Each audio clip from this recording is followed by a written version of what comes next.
This is CBN NewsWatch. Thank you so much for joining us for CBN NewsWatch. It is Monday, October 28th. I'm Ephraim Graham. Ahead today, what is next in the battle against radical Islamic terrorism after the U.S. kills ISIS leader Abu Bakr Al-Baghdadi? We're going to bring you the latest look at his horrifying legacy. State of emergency in California as gale force winds spread wildfires with nearly 200,000 people forced to leave their homes. And legalizing prostitution in the nation's capital. It could actually happen. We're going to tell you what the consequences would be. And a good news story, how one facility in Kentucky is restoring hope and changing lives for drug abusers with the good news of the gospel. All those stories and more are ahead in this edition of CBN Newswatch. We begin this half hour with the U.S. Special Forces raid that killed the leader of ISIS, Abu Bakr Al-Baghdadi. When President Trump announced Baghdadi's death, it marked the end of one of the biggest manhunts in history. The raid was named after Kayla Mueller, a young Christian woman who was kidnapped and murdered by ISIS. U.S. officials said Baghdadi tortured and repeatedly raped the 26-year-old Mueller, who refused to renounce her Christian faith.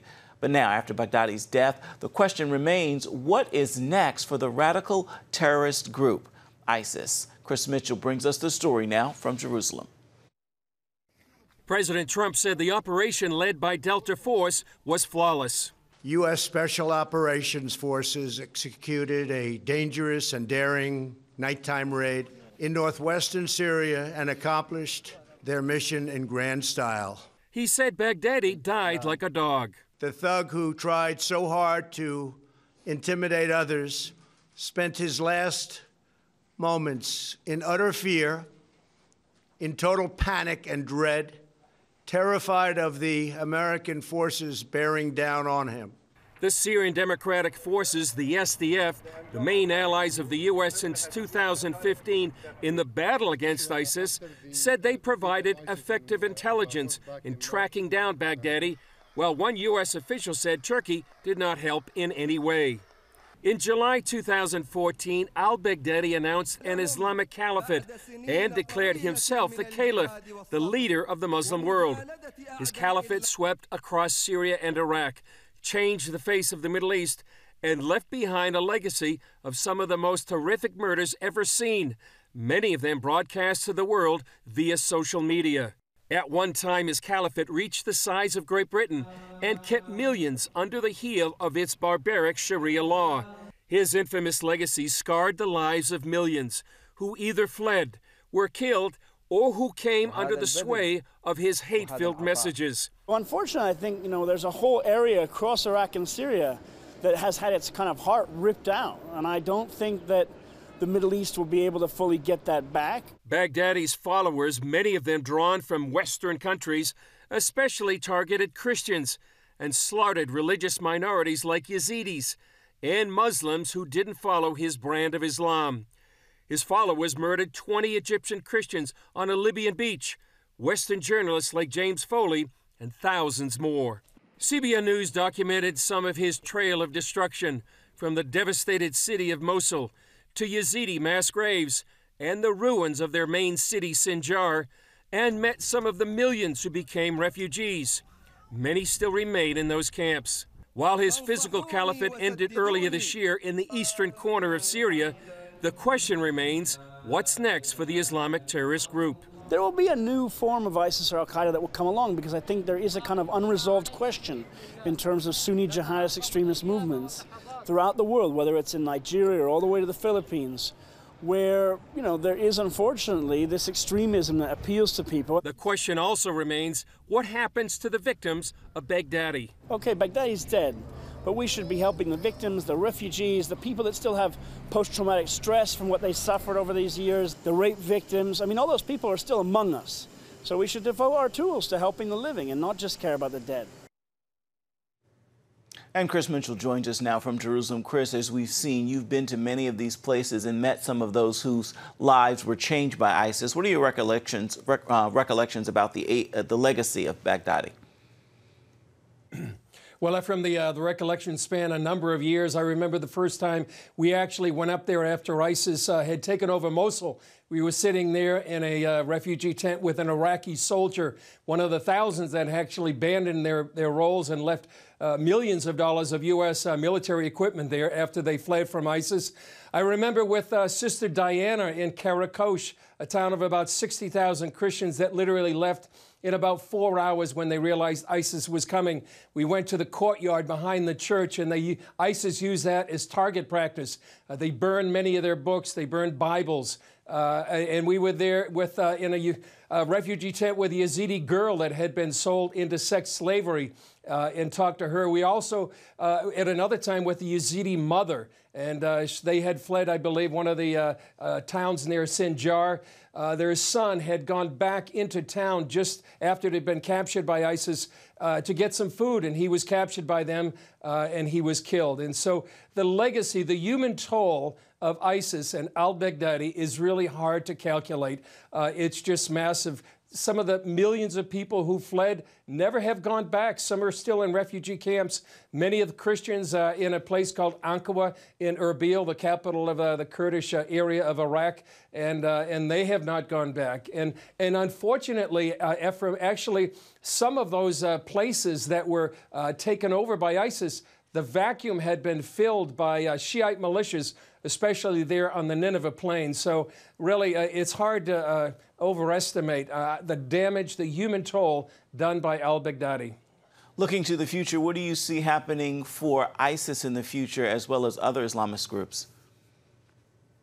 Well, unfortunately, the ideology remains. And as Seth Frantzman said there in the report, you know, it does attract people. It attracted Westerners by the thousands that followed ISIS. And the brand has expanded. I mean, there's branches of ISIS all over the world. Some of those Islamic groups had already existed, but when they saw ISIS, they just wanted to be part of that brand. And so it remains, we'll see this ideology remain. Ironically, Ephraim, you know, we've seen the pullout of U.S. troops from northeast Syria, where tens of thousands of ISIS prisoners and their followers and families reside. Hundreds have seemingly already fled. So ISIS, in some ways, is actually on a resurgence there in northeast Syria and parts of western Iraq. And despite this really victory of killing al-Baghdadi, ISIS still goes on. What role do you think Turkey played in enabling ISIS? Well, you know, thousands of, as I said, these Western volunteers to ISIS, they came in and out of Turkey freely for years. So there is a lot of suspicion that Turkey enabled ISIS to a large degree. There's also a question right now. Al-Baghdadi was killed just a few miles away from the Turkish border. Did Turkey have any knowledge of his whereabouts? And maybe why they didn't tell the U.S. or did they cooperate with the U.S.? But that's an open question that a lot of people are asking right now about Turkey enabling ISIS to a certain degree throughout these last several years. Before letting you go, we have to ask, what is the latest in the attempt to put together an Israeli government, and how concerned is Israel about what's happening in northeast Syria? Well, first of all, Ephraim, there was a meeting last night between Benny Gantz, the leader of the Blue and White Party, and Bibi Netanyahu, the leader of the Likud Party. There's a lot of speculation right now of what may happen, but right now it doesn't look too optimistic that there'll be a unity government between these two parties. And to your second question about Israel, they're very concerned about what's happening in northeast Syria, what danger that poses to Israel, and whether or not Iran can actually help build that land bridge from Tehran to the Mediterranean. So a lot of concern about what's happening in northeast Syria here in Israel. Chris Mitchell reporting for us from Jerusalem. Thank you so much, Chris. Here in the United States, California Governor Gavin Newsom has declared a statewide emergency as hurricane and gale force winds spread wildfires in parts of the state. In Sonoma County, tens of thousands of acres have burned and nearly 200,000 people have been evacuated from their homes. Pacific Gas and Electric says another forced power outage may come later this week. So far, forced outages have left more than 2 million Californians without power.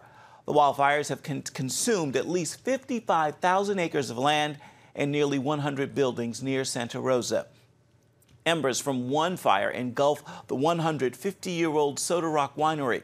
After visiting an evacuation shelter on Sunday, Governor Newsom said many of the people he met were evacuated just 2 years ago.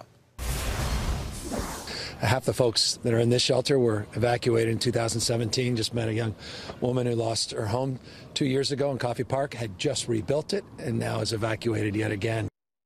Firefighters are taking preventative measures to protect neighborhoods from the Kincaid fire. They fear high winds will spread the fire to the west of Highway 101. It is an extremely dense, dry, forested area that hasn't experienced a fire since the 1940s. A rising Democratic star in Congress from California has resigned. Freshman Katie Hill announced her resignation Sunday amid an ethics probe as she faces an investigation over accusations of an inappropriate relationship with a campaign staff member, which is forbidden under her House rules. Hill, one of the few openly bisexual women in Congress, has denied that charge and promised to fight a, quote, smear campaign by a husband she calls abusive. Coming up, could we see legalized prostitution in the nation's capital? It is possible. We're going to hear what the implications would be when we come back.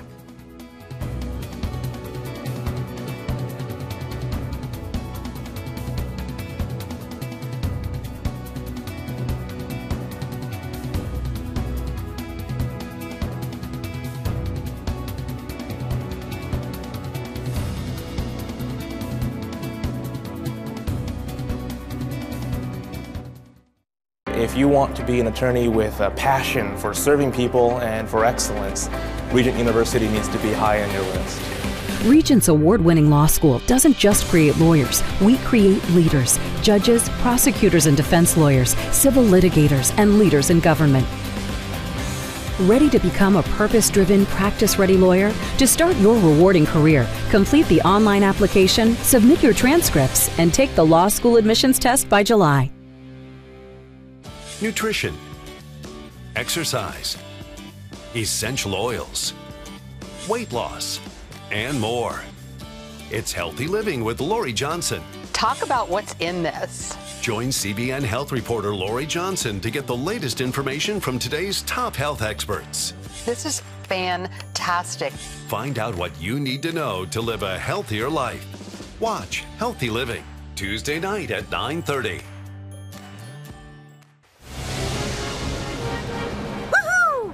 Superbook fans, here's something else you'll love. It's the new Superbook Bible app. It's packed with games, activities, and Superbook episodes that you can watch for free. Oh no! There's trivia, a fun daily devotional, and answers to your Bible questions. Plus, an easy-to-understand Bible the whole family will enjoy. You can even create your own Superbook character. Ta-da! Whoa! Millsburg Falls man, come with... Sorry, pardon me. Sorry, excuse me. Ouch! Are you getting this? Earn super points to win daily prizes too, and so much more. Time to get back to my adventures. See you soon. It's the new Superbook Bible app. Free downloads on iTunes, Google Play, and Amazon. Get the top political news and analysis from Washington on Faith Nation, tonight at 6 Eastern, only on the CBN News Channel.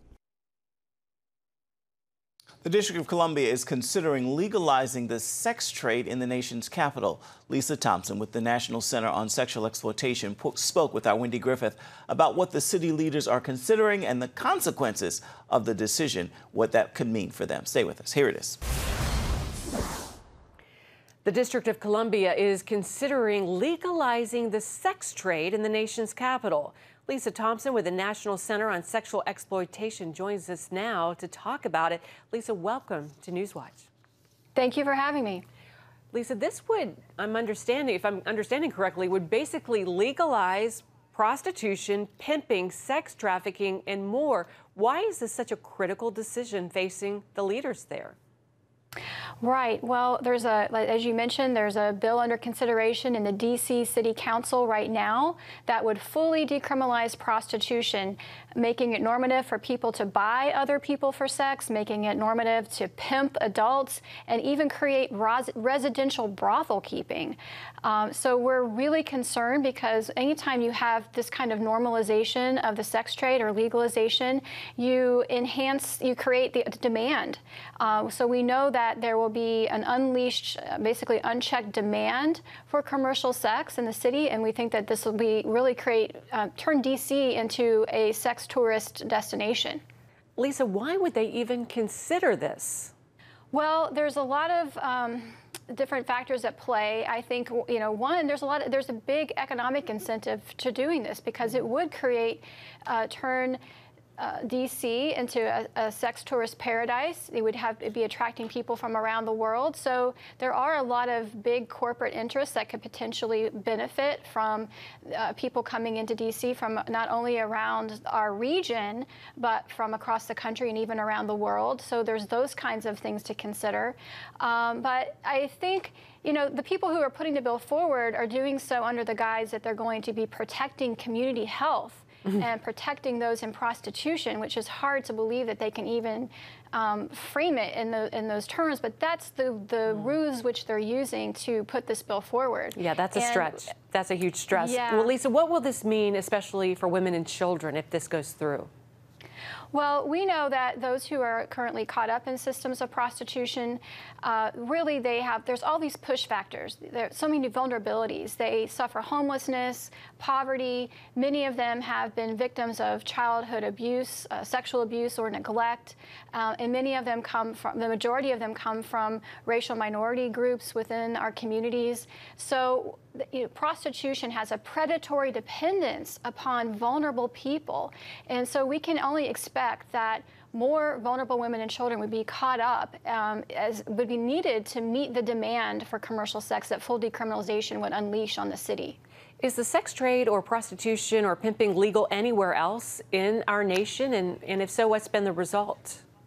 Well, there have been a couple places where prostitution has either been legal or decriminalized. Most people are unaware that in Rhode Island, they had decriminalized indoor prostitution for a couple of decades. It might have been even 3 decades, but for quite some time.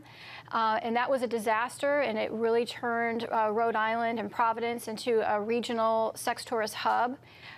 There's also been and continues to be legal prostitution in several counties in Nevada. And there's been devastating impacts there. Nevada is one of the most unsafe states for women in the country. It's a mecca for sex trafficking. They have their sex industry is more than 60% larger than any other sex industry in sex economy in the country. And we know that it's really has a predatory dependence on children. Lisa, where do things stand right now in D.C., and do you think this bill will pass? Well, it's kind of still up in the air.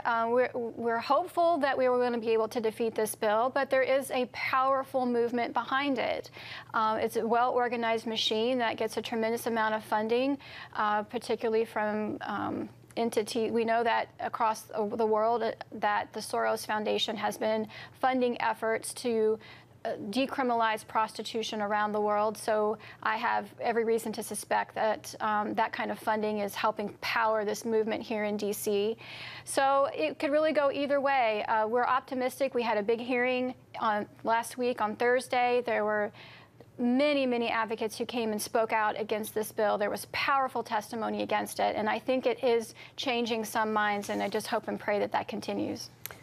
Absolutely. Well, Lisa Thompson, thank you so much. You're with the National Center on Sexual Exploitation, and thanks for your time. We appreciate it. Thank you.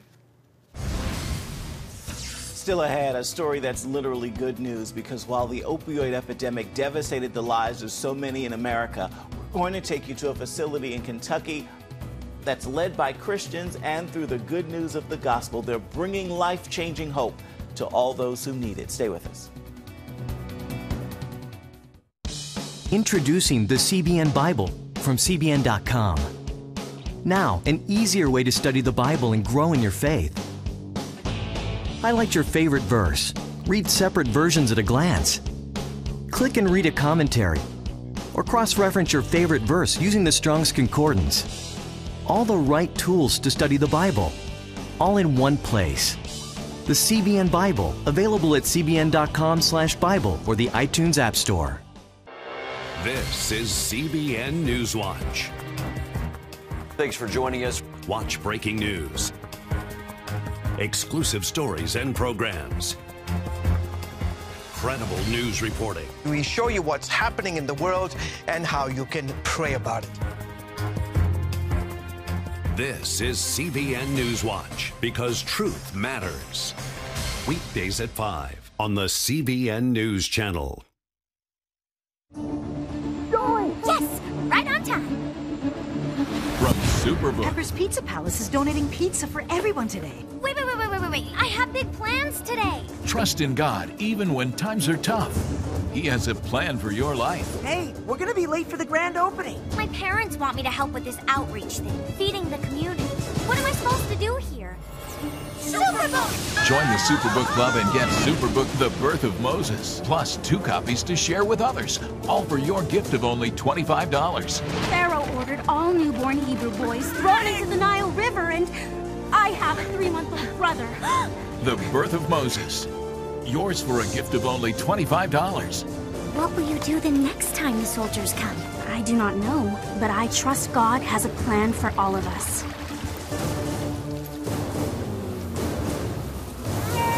Superbook Club members, free streaming for seasons 1, 2, and 3 is now available. 4 drug makers settled a major federal lawsuit for more than $200 million in the country's deadly opioid crisis just last week. And while that might sound like a victory, what about the 200,000 American lives lost in just the last 10 years? Amber Strong takes us to one Christian-led facility that is restoring hope and changing lives. Beyond these doors, folks are getting a new outlook on life, discovering careers. Father, we love you today. Thank you for your grace, your love, and your mercy. And encountering the gospel. Amen. Like much of the country over the past decade, the opioid epidemic swept through Kentucky towns just like this one, taking its hold on families everywhere, from the coal mines to the church house. I was an all-American kid, so to speak. Grew up in church, even. But it didn't last. Jason Roop says his teenage years led him to a world of drug use. I'd be arrested 18 times, overdosed 4 times, raided by the police twice, and been to a homeless shelter. Dwana Reed saw her son Riley as an all-American kid, too. It only took one LSD trip to change it all. Choir kid, band kid, known for his Hawaiian shirts and his purple Vans. I had the best smile and gave the best bear hugs. Tried LSD, and it looked like it was a good trip, if you can say that. He wrote things over the period of the time and said that this is what joy feels like. And it was his birthday then. He died on his birthday. I know that our God is a God of multiple chances, but we do know too that 72,000 people lost their life last year to addiction. Mark LaPalme began Isaiah House, an award-winning treatment facility to bring people like Reed and Roop together, eager to rescue Kentuckians from the grip of drug use. Somebody told me you were Kentucky's best kept secret, and it seems like you guys were all working together as a community to build this place up. With 4 state facilities offering long and short-term options, Isaiah House isn't your typical recovery center. That's because patients can get mental health treatment, art therapy, and recreational activities, plus in-house employment opportunities like welding and construction. We have a construction company that we started, and we can do some basics, you know, we do framing and things like that. We have a landscaping company. We mow 600 acres a week. They are also introduced to and bathed in the gospel. During our visit, we witnessed 5 baptisms. We raise in the newness of life. Hallelujah, hallelujah, hallelujah. Thank you, Jesus. Amen. Hallelujah. Love you, my brother. Hard to believe all this began in LaPalme's 6-bedroom house as an illegal enterprise, but not in the way you think. We would have 300 people live with us at our home, and we were fined $8,500, and I was sentenced to 2 years probation and I was banned in that county from ever housing anybody ever again. Palm, a recovering addict himself, was also surprised that his biggest critics would be fellow Christians. He says the church is moving forward when it comes to addiction, but much work lies ahead. The church needs to be filled with compassion for these people. I was listening to Jason's story, and it just made me tear up, you know, that he might have been lost, and that would have been our loss, and we can't afford for that to happen. Roop, now a pastor himself, agrees. Addiction, it comes through our church doors, just like sin does, right? And it thrives in denial, it thrives in secrecy, and it thrives in isolation. His success, along with Reed's loss, helps keep the team here motivated and pushing patients toward recovery. You're going to get this thing, right? Yes, sir. Your value. One hug, one story, one day at a time. You'll make it, all right? Don't quit. Amber Strong, CBN News in Chaplin, Kentucky. Up next, we've got an encouraging word for you and the work week ahead. Stay with us. We'll have that when we come back. When I came to Regent University, it's like the world opened up. I felt like I needed to advance my career and go back to school. Regent was a perfect fit for me. The Regent professors are world class. You are equipped. The focus of the faculty is on each individual student, whether it's online or in person. You become a part of Regent's family. You carry with you not just the content and the knowledge, but the confidence to understand that we can be significant in the world. Regent University. Follow your path. Nigerian Christians in Iran are routinely arrested. Happily, Christians continue to suffer. In times of trial and affliction, you need to know the truth. One of the fastest growing Christian populations in the world. Join Wendy Griffith and George Thomas for Christian World News. Young people are the ones who are open to the gospel. Powerful stories of suffering and hope that affect all Christians. Watch Christian World News, Saturday at 5 p.m. Get Protect Your Sleep and discover how to improve the quality of your life. A free DVD or booklet from the Christian Broadcasting Network. If you're not a great sleeper, you can do things to make yourself a great sleeper. If you're already a pretty good sleeper, you can enhance your sleep and be even better. 5 leading experts help remove the obstacles between you and restorative sleep. When you don't get a restful night's sleep, you wake up with an accumulation of stress. Call 1-800-700-7000 or go to CBN.com to get your free DVD or booklet today. Everything you do better with a good night's sleep. You'll discover how food affects your sleep, how to put insomnia to rest, explore effective remedies for sleep apnea, and much more in Protect Your Sleep. Wake up to your best life and get Protect Your Sleep today. Call 1-800-700-7000 or go to CBN.com to get your free DVD or booklet. It is time now for your Monday Motivation, and I'd like to leave you with this message to encourage you as the week begins. The grace of God is like an ocean, and it is drowning every mistake you've ever made or will make. You can't out-sin the grace of God. It is extended like an open hand, compelling you to draw so much closer to Him. With that word, make this week a wonderful one.